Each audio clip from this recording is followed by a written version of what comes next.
Halo sahabat sekolah, salam semangat luar biasa. Berjumpa lagi dengan saya Kak Dimas di channel sekolah, channel belajar online.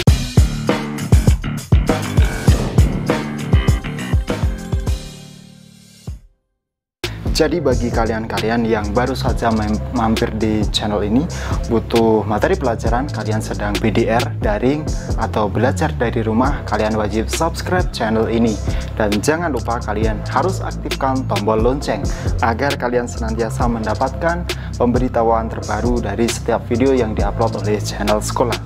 Oke sahabat sekolah, hari ini Kak Dimas akan sharing di kelas edukasi, yaitu materi pelajaran kelas 5 SD tema 2 subtema 3 tentang memelihara kesehatan organ pernapasan manusia pada pembelajaran 1.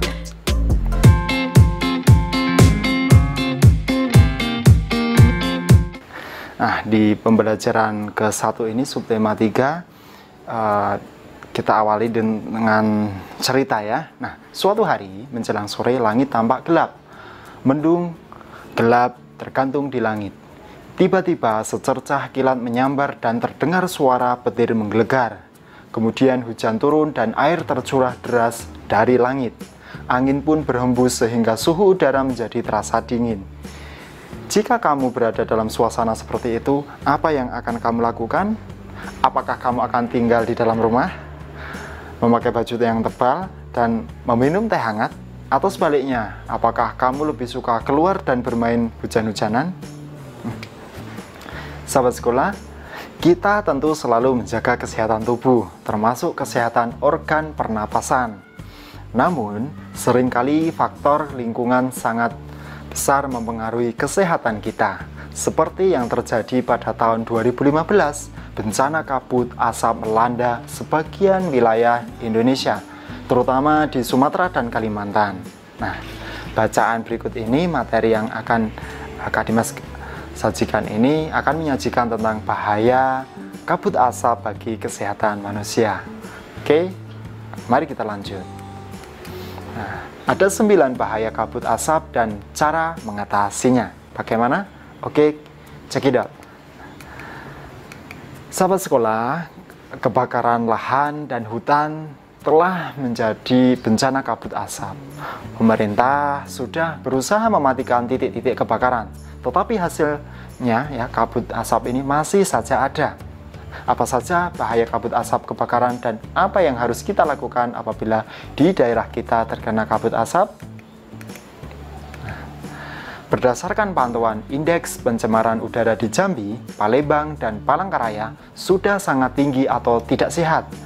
Tidak sehat karena asap kebakaran hutan dan lahan menyebabkan debu atau partikel halus hasil kebakaran seperti jelaga.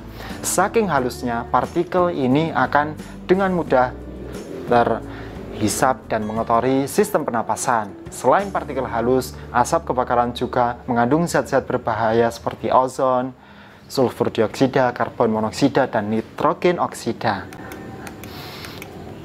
Nah, sahabat sekolah, kabut asap ini dapat mengganggu kesehatan semua orang, baik orang yang kondisinya sehat maupun yang sakit.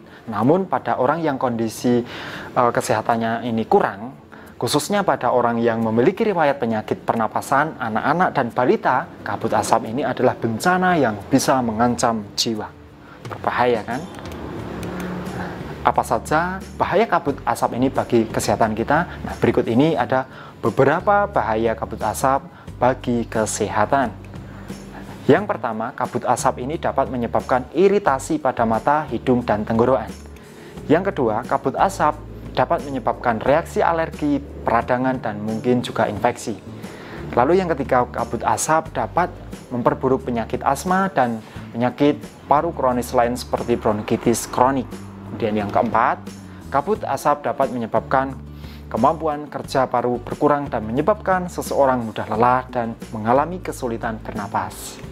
Yang kelima, kabut asap dapat menyebabkan orang yang lanjut usia dan anak-anak memiliki daya tahan tubuh yang rendah, akan lebih mudah mengalami gangguan kesehatan. Oke, sahabat sekolah, nah yang keenam, kabut asap dapat mengurangi kemampuan tubuh dalam mengatasi infeksi paru-paru dan saluran pernapasan, sehingga lebih mudah terjadi infeksi. Yang ketujuh, kabut asap dapat memperburuk penyakit pernapasan yang sudah ada. Nah, ini bahaya yang sudah punya riwayat. Yang kedelapan, kabut asap menyebabkan polusi pada air bersih, tanaman sayuran, buah-buahan, dan makanan yang tidak ditutup. Yang kesembilan, kabut asap memperburuk kondisi lingkungan sehingga infeksi saluran pernapasan akut atau ISPA ini akan mudah terjadi. Sahabat sekolah, lalu ada pertanyaan, bagaimana sih kita melindungi diri dari kabut asap itu? Nah, ini ya, yang pertama, hindari atau kurangi aktivitas di luar rumah atau gedung, terutama bagi mereka yang menderita penyakit jantung dan gangguan pernapasan. Yang kedua, selalu pakai masker jika harus pergi keluar rumah atau gedung. Nah, pakailah masker dengan benar untuk menutupi hidung dan mulut. Jangan janggut ya yang ditutupi. Yang ketiga, minumlah air putih lebih banyak dan lebih sering agar debu atau partikel halus yang menempel pada tenggorokan ini larut dan masuk ke dalam pencernaan sehingga terbuang bersama kotoran. Nah, yang keempat, segeralah berobat ke dokter atau sarana pelayanan kesehatan bila mengalami kesulitan bernapas atau gangguan kesehatan lainnya. Lalu yang kelima, segera lakukan perilaku hidup bersih atau PHBS ya, seperti makanan bergizi, banyak minum, banyak mengkonsumsi buah, dan jangan dekat orang merokok atau istirahat yang cukup ya. Yang keenam, upayakan agar asap dari luar itu tidak masuk ke dalam rumah. Yang ketujuh, tempat penampungan air minum dan makanan harus ditutup rapat dan terlindung dengan baik. Yang kedelapan, buah-buahan dan sayuran ini harus dicuci dulu sebelum dikonsumsi. Nah, bahan makanan dan minuman yang dimasak perlu dimasak dengan baik. Oke, sekian materinya. Tiba saatnya tugasmu dari sekolah. Ada sebuah pertanyaan, mengapa kita harus menjaga kesehatan organ pernapasan? Mengapa sih? Kamu jawab pertanyaan ini, HOTS ini di komentar di bawah ya. Oke, sekian, bersambung ke pembelajaran berikutnya. Nah, akhirnya selesai sudah video pembelajaran ini. Semoga video ini berguna dan bermanfaat bagi masa depan dan kesuksesanmu nanti. Cukup sekian, salam semangat luar biasa. Terima kasih.